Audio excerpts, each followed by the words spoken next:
Salut tout le monde, on se retrouve aujourd'hui pour une nouvelle vidéo et comme vous avez pu le voir dans le titre, il s'agit d'une sélection colorée du mois et comme vous aviez pu le voir peut-être à ma tenue et à mes yeux, il s'agit de la couleur bleue. Alors no comment sur la couleur et sur comment ça sort hein, parce que voilà, je filme avec pour l'occasion mais je sortirai certainement pas comme ça dans la rue, c'est peu probable. Enfin bref, j'ai énormément de livres bleus dans ma bibliothèque et il a fallu que je fasse un choix. Et en attendant, je réfléchis quand même à faire une autre vidéo sur des autres livres bleus, genre bleu indigo et autres bleus, une prochaine fois, mais c'est à vous de me dire si ça vous intéresserait. Et en attendant, on commence tout de suite. Le premier livre que j'ai à vous présenter est sorti en 2014 et c'est un livre que j'ai très envie de lire mais comme beaucoup de livres dans ma bibliothèque j'ai très envie de les lire mais j'ai tellement de choses à lire que voilà. Il s'agit du premier tome de la saga Waterfire, donc Deep Blue de Jennifer Donnelly. Je crois que le deuxième tome est ou va bientôt sortir en anglais, donc en français je ne sais pas encore. Comme vous avez pu le voir sur la couverture, il s'agit d'une histoire de sirène.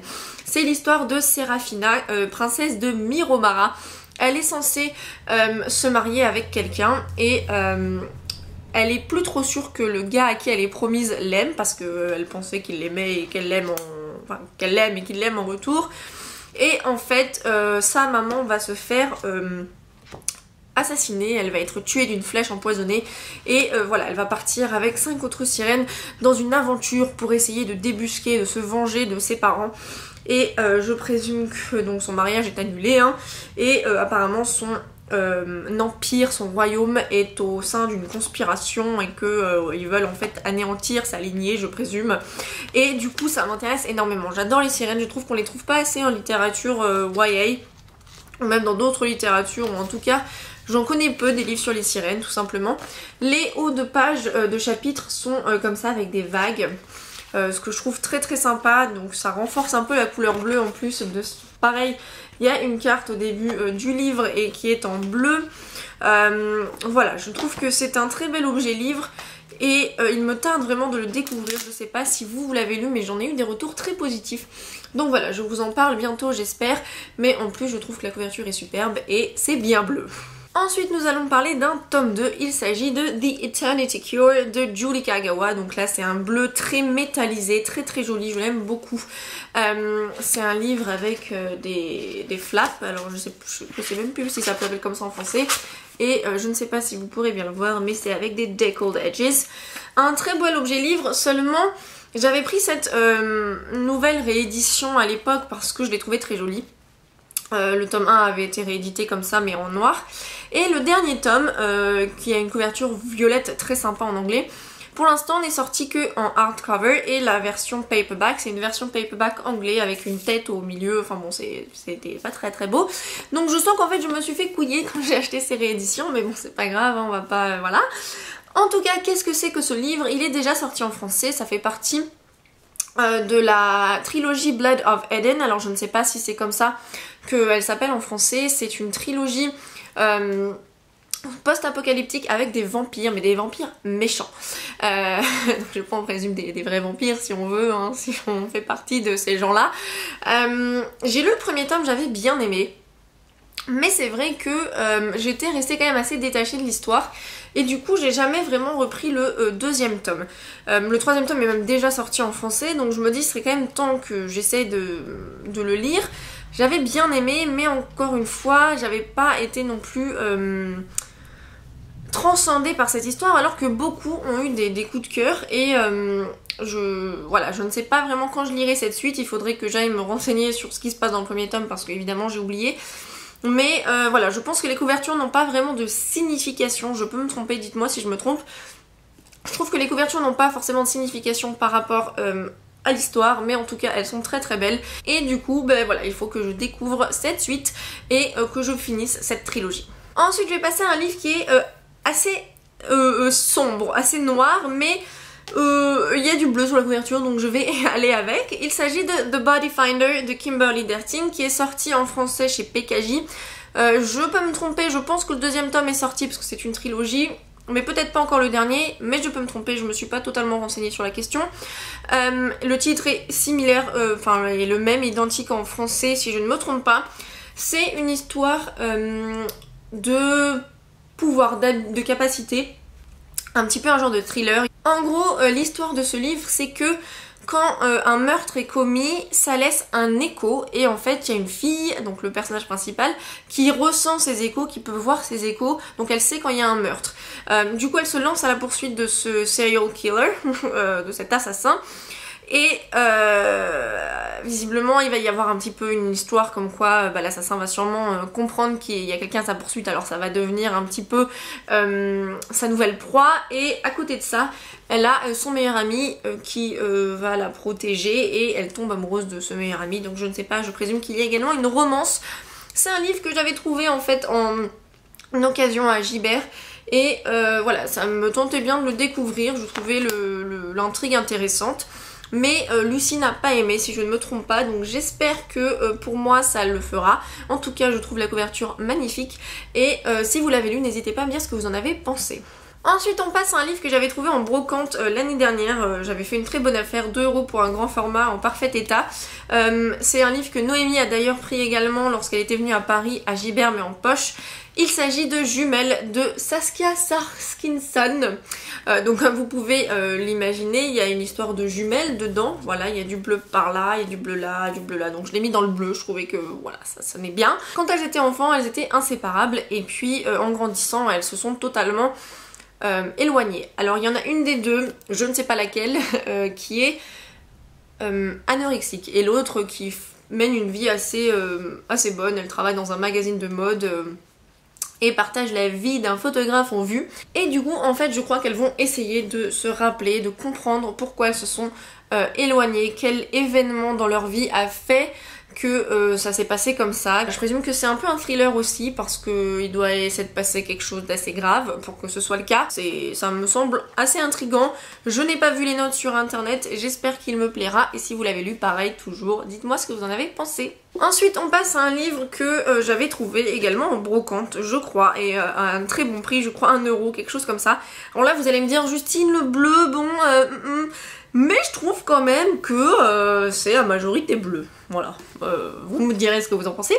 Il s'agit de High Boy de Kevin Brooks, paru chez la Martinière Fiction. Une des raisons pour laquelle j'ai choisi ce livre, c'est parce que l'intrigue est vraiment un peu déjantée et parce que je voulais juste vous dire que ce livre était normalement adapté en film qui sortira bientôt avec un des gars qui joue dans le labyrinthe, celui qui est pas content et qui veut absolument que les gens partent pas à la fin. Vous voyez un petit peu sa tête je pense, sinon j'essaierai d'insérer une photo, mais au pire je vous mettrai un lien en barre d'infos vers le lien Allociné. Cette histoire c'est très marrant en fait, de ce que je me souviens. C'est que voilà, c'est que le personnage qui est là, le personnage principal, reçoit un jour un téléphone sur la tête, il tombe dans le coma et en se réveillant, donc il y a des morceaux de l'appareil qui sont restés dans son cerveau et ça lui permet d'intercepter des connexions internet et téléphoniques. Et moi je me demande mais où est-ce que ça va? C'est quoi cette histoire? Franchement mais je me dis le gars qui a écrit ça il a quand même de l'imagination. Voilà, je sais pas ce que ça donne du tout, j'ai pas été voir comment dire, les notes sur internet. Il y a l'air d'avoir des trucs un peu genre comment on dit comme si c'était des notices en fait de sur internet, genre mémoire vive, mémoire flash, écran multitouch, contrôle casque. Enfin voilà, je sais vraiment pas à quoi m'attendre, mais je trouve que ça m'a l'air intéressant. Donc il a écrit un formidable roman mi-fantastique, mi-thriller sur fond de réalité contemporaine. Donc à voir, si vous l'avez lu, encore une fois, n'hésitez pas à me dire ce que vous en avez pensé. Ensuite on passe à un livre dont je vous rabâche les oreilles depuis un moment je pense, mais voilà j'ai vraiment envie de l'inclure dans cette vidéo parce qu'il est bleu et qu'il est important pour moi.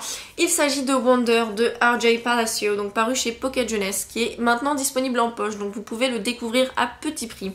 Et en fait c'est l'histoire d'un jeune garçon qui s'appelle Auguste qui est défiguré et donc il va rentrer à l'école et voilà, il va y avoir un mec qui est un bully, donc qui fait des méchancetés contre lui. Il va se découvrir un petit groupe d'amis. Et voilà, c'est hyper émouvant, c'est fort. Moi j'avais vraiment passé un moment de lecture incroyable. Et je pense qu'après c'est à découvrir soi-même, donc je vais pas en dire trop. Mais voilà, c'est un livre touchant avec un personnage principal vraiment attachant, et si vous ne l'avez pas encore lu, je ne peux que vous le recommander et j'espère que si c'est le cas, vous l'apprécierez. Un autre livre que j'ai bien aimé et que pour le coup j'ai pas tellement vu passer en fait sur les blogs, sur Booktube quand il était sorti, alors peut-être que j'ai vécu dans une grotte, hein, qui sait. Il s'agit de Cœur brisé, tête coupée de Robin Schneider. Robin Schneider qui est à la base apparemment une booktubeuse si j'ai bien compris, elle fait des vidéos sur internet. La couverture anglo-saxonne est comme ça, c'est en fait le titre britannique. Aux USA le titre c'est The Beginning of Everything je crois, et la couverture est jaune avec une montagne russe en fait, enfin comment on appelle ça, un manège, enfin vous voyez quoi. Et en gros c'est assez marrant parce que dans les deux cas ça représente assez bien l'histoire. En fait c'est très étrange le début, ça peut vraiment dérouter parce que il y a un aspect très bizarre, je vais pas vous le dire, je sais pas si c'est écrit au début, ça m'a pas l'air d'être écrit au début, du coup je vous laisse la surprise si vous l'avez pas encore lu.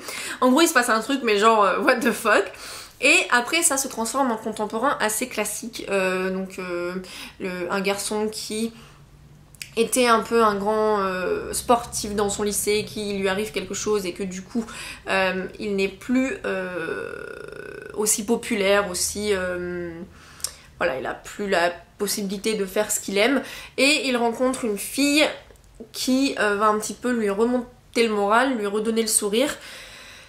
Et voilà, il va se passer pas mal de choses. C'est un livre que j'ai vraiment beaucoup aimé. La fin peut être assez prévisible. C'est vrai que beaucoup ont reproché qu'ils s'y attendaient. Moi, ça m'a pas gênée parce que voilà, ça dépend les livres, mais parfois quand c'est prévisible, ça me dérange pas, surtout en YA. Mais vraiment c'était un livre plaisant, très agréable, avec une plume qui m'a beaucoup plu, des personnages vraiment intéressants, attachants, et franchement je vous le recommande si vous l'avez pas lu. Par contre je crois pas qu'il est sorti en poche, donc c'est peut-être un peu le problème, mais peut-être qu'il existe dans votre bibliothèque la plus proche. Donc voilà, je vous le recommande fortement et j'espère que si vous le lisez il vous plaira. Ensuite on va changer totalement de registre et on va aller avec This Is Not a Test de Courtney Summers, qui est donc comme ceci, vous voyez, bleu bleu. C'est un livre sur les zombies. Alors je sais pas si vous verrez, mais il y a des genres de petites taches ici qui font penser à des taches de sang. J'ai lu des livres contemporains en fait de cet auteur que je n'ai pas du tout... Enfin pas vraiment aimé. Par contre ce livre-ci j'en garde un très bon souvenir. C'est un petit peu un huis clos et une histoire de zombies en même temps. Donc c'est des adolescents qui se cachent et qui essayent de survivre en fait pendant une attaque de zombies. Donc c'est un livre post-apocalyptique. C'était vraiment pas mal. Je crois que je lui avais mis 4 sur 5 ou 3,75 sur 5. J'avais peut-être reproché le fait que je m'étais pas assez attachée au personnage, je crois. Mais au-delà de ça, c'était quand même une bonne lecture, une de mes premières lectures de zombies. Donc voilà, je vous la recommande si vous lisez en anglais, je dirais niveau un peu intermédiaire, mais bon, c'était pas non plus impossible à comprendre, je pense. Facile intermédiaire.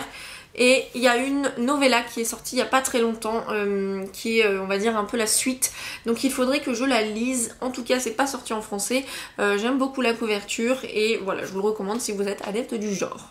Je ne pouvais pas passer cette vidéo sans mentionner Gathering Blue de Lois Lowry, qui est le deuxième tome compagnon de la saga du passeur de Lois Lowry. C'est vrai que beaucoup pensent que le passeur, il n'y a pas de suite après, ou alors que les tomes suivants n'ont aucun rapport. Ce qui est un moitié vrai. En fait, les 3 premiers tomes sont des livres compagnons qu'on pourrait presque lire indépendamment. Et en fait, dans le 4e tome, donc Son, qui est sorti en 2013 en anglais et fin 2014 en français, ça reprend en fait les 3 histoires des 3 premiers tomes pour arriver à un final. Celui-ci, je l'avais beaucoup aimé. Mon préféré reste Le Passeur, hein, parce que c'est un livre qui m'a marqué quand j'étais plus jeune. Mais ce que j'aime beaucoup avec celui-ci, c'est que ce côté magie revient encore, puisque il y a un petit peu de magie, de don dans Le Passeur, puisque le petit garçon peut voir autre chose que noir et blanc, il voit en couleur, il a la possibilité de voir des choses que d'autres ne peuvent pas voir. Là, la magie est encore un cran au-dessus, je trouve. C'est en fait une jeune fille qui peut tisser. des choses. Je vais pas rentrer dans tous les détails parce que je trouve qu'en fait c'est des livres qu'il faut lire sans vraiment savoir à quoi s'attendre. En tout cas, si vous n'avez pas encore lu la suite du Passeur, je vous les recommande. Je dis pas que c'est aussi bien que le Passeur, mais c'était franchement pas mal. Celui-ci, je l'avais vraiment adoré. De toute façon, même Messager, le 3e tome et le dernier tome également. Et voilà, je trouve que c'est très sympathique. C'est dans un monde encore post-apocalyptique, on va dire, dystopique, où en fait il y a des gens qui sont pauvres et quand ils sont malades un petit peu, par exemple la personnage principale ici a une jambe qui ne fonctionne pas très bien, et bien généralement on les envoie dans des camps et après on les laisse un petit peu à leur malheur, mais comme elle a un don, on va utiliser son pouvoir, l'utiliser pour des fins particulières. Voilà, franchement je vous le recommande si vous l'avez pas lu, si vous n'avez pas encore lu les tomes suivants du Passeur, vraiment n'hésitez plus. En anglais c'est assez facile à comprendre, j'allais dire à comprendre, c'est pas grave.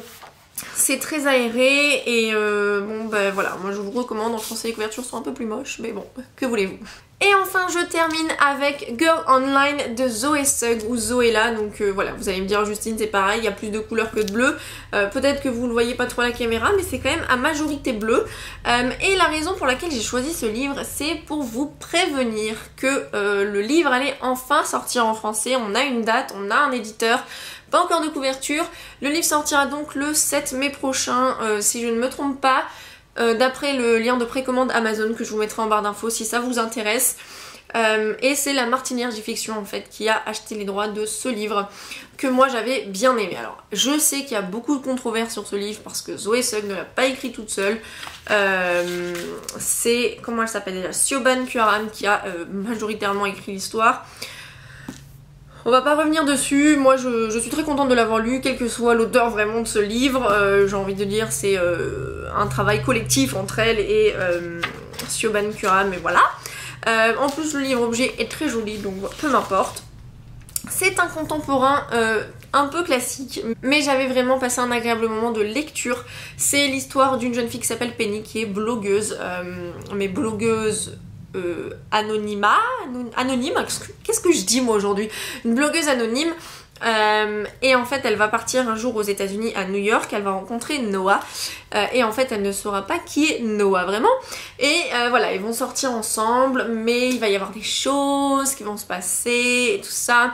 Et le personnage principal Penny, pourquoi je me suis vraiment attachée à elle également, c'est que je l'aime beaucoup, et elle en fait elle souffre de panic attacks ou spasmophilie en français, maladie dont souffre Zoé et maladie dont je souffre également.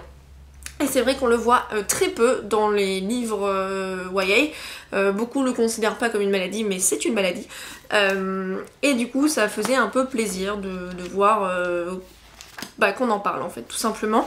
Voilà, moi c'est un livre que j'ai vraiment beaucoup apprécié, c'était mignon, c'était sucré, c'était choupinou, c'était sympathique. C'est vrai que c'est pas la lecture de l'année, mais c'est pas mal quand on a envie d'une lecture légère et voilà, une lecture de plage presque je dirais. Et donc si vous ne lisez pas en anglais et que ce livre vous intéresse, vous pourrez le faire dès ce printemps ou cet été. Donc voilà, c'est tout pour ma sélection bleue de ce mois de mars. Comme vous pouvez le voir, j'ai été assez longue sur les livres, je suis désolée si ça ne vous a pas intéressé, mais en plus j'ai vraiment plein d'autres livres bleus à vous montrer, donc je sais vraiment pas quoi faire parce que j'aime pas devoir faire des choix comme ça. C'est un peu genre comme si je devais choisir entre un bébé et un autre bébé, enfin bref. En tout cas j'espère que la vidéo vous a plu et que vous avez fait peut-être de belles découvertes, que vous en avez noté certains que vous aurez envie de lire. Et en attendant on se retrouve très vite dans la prochaine vidéo. Bye!